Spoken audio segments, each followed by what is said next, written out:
साथियों, make in India से भारत की सेनाओं का सामर्थ्य बढ़ने के साथ ही आर्थिक प्रगति के नए द्वार भी खुल रहे हैं। जैसे एक उदाहरण शिप बिल्डिंग इकोसिस्टम का है।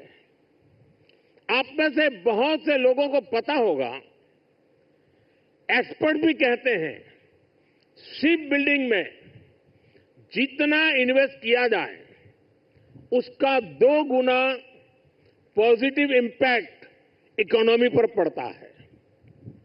यानी अगर हम शिप बिल्डिंग में 1 रुपये लगाते हैं तो इकोनॉमी में 1 रुपया 82 पैसे के आसपास सर्कुलेशन होता है। अब सोचिए, अभी देश में 60 बड़े शिप्स अंडर कंस्ट्रक्शन है। इनकी वैल्यू 1.5 लाख करोड़ रुपए के आसपास है। यानी इतना पैसा लगाने से करीब 3 लाख करोड़ रुपए का सर्कुलेशन हमारी इकोनॉमी में होगा। और रोजगार के मामले में तो इसका 6 गुना मल्टीप्लायर इफेक्ट होता है। जहाजों का ज्यादातर सामान, ज्यादातर पार्ट्स देश के एमएसएमई से ही आता है। इसलिए अगर 2000 वर्कर एक जहाज बनाने के काम में लगते हैं तो दूसरी इंडस्ट्री में जो एमएसएमई सप्लायर है उस एमएसएमई सेक्टर में करीब 12,000 रोजगार बनते हैं। साथियों, आज भारत दुनिया की तीसरी बड़ी इकोनॉमी बनने की तरफ तेजी से आगे बढ़ रहा है। हमारी मैन्युफैक्चरिंग, हमारी एक्सपोर्टिंग कैपेसिटी भी लगातार बढ़ रही है। आने वाले सालों में सैकड़ों नए शिप्स की, नए कंटेनर्स की जरूरत भारत को होगी। इसलिए पोर्ट लेड डेवलपमेंट का मॉडल हमारी इकोनॉमी को गति देने वाला है, रोजगार के हजारों नए मौके बनाने वाला है।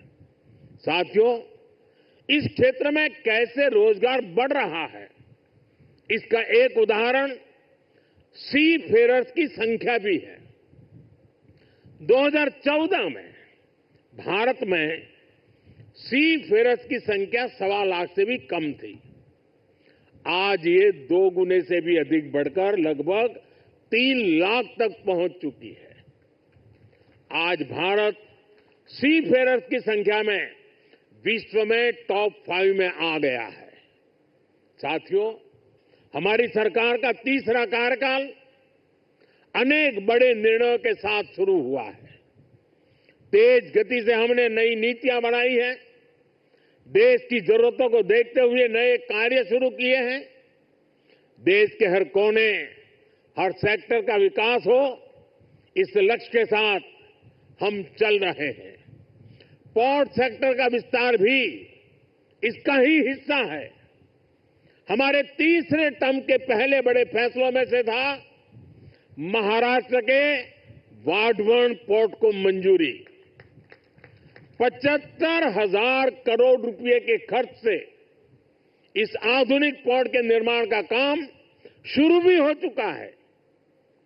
इससे भी महाराष्ट्र में रोजगार के हजारों नए अवसर बनने वाले हैं।